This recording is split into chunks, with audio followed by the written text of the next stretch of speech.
Alright, this is the first V1 of the door hinge. Now, will it work?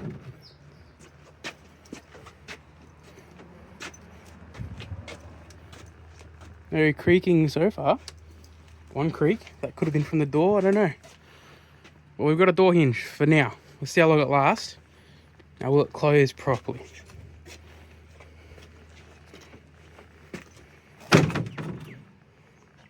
Nice. It could use a bit of a lining, but it's not too bad. I can live with that. For what this thing is, it's not bad. Did that hinge break down there? No.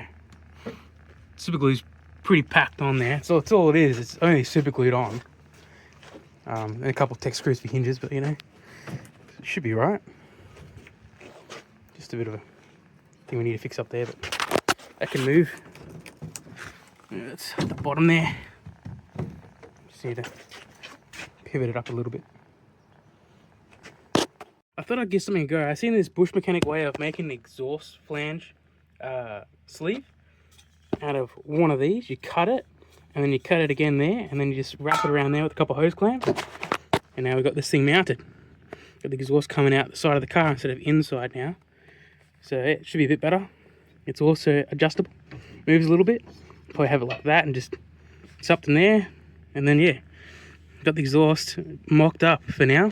Because we're going to do a proper exhaust on it, but for now we just want to get it running and see how it goes. And then we'll upgrade that later.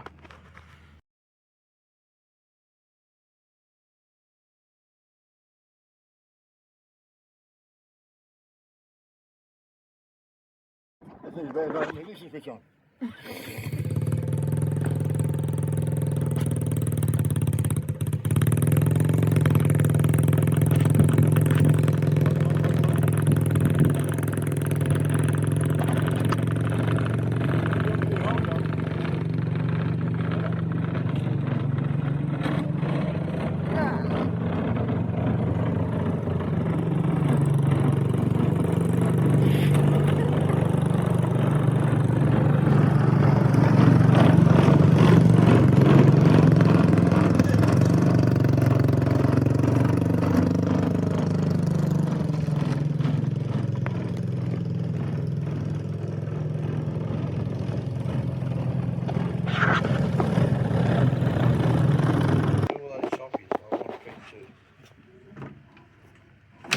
Oh, that's.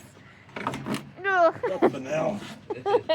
Move your left arse cheek a bit further over to the left. Glad not like everyone else holding your phone.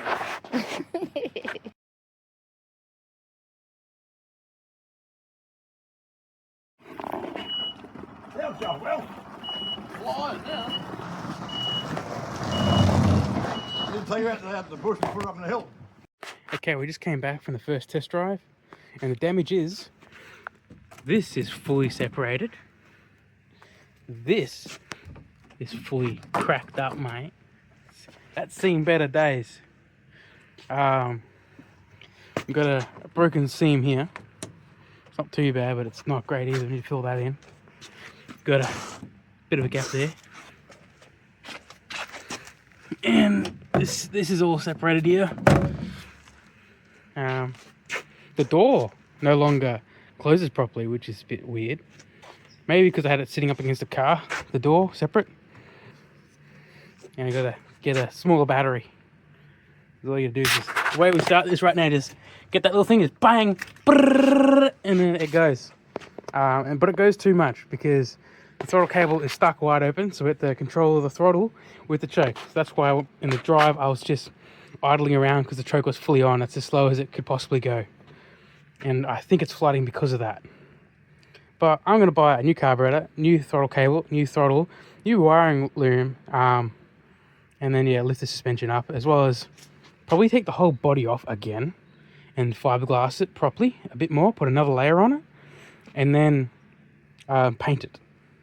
Do the bodywork, and we'll see how we go and make like, yeah, it's not too bad. It drove.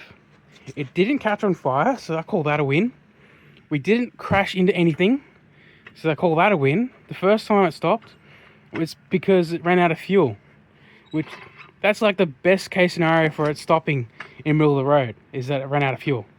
We put new fuel in it, but we put 2-stroke in it because that's all we had. So I didn't do too much good to it, but you know, it is what it is. We just use what we got. That's pretty much the story of this car. We use what we got, and now we're gonna buy some more stuff to make it a little bit better. But I gotta wait for that to come in the mail.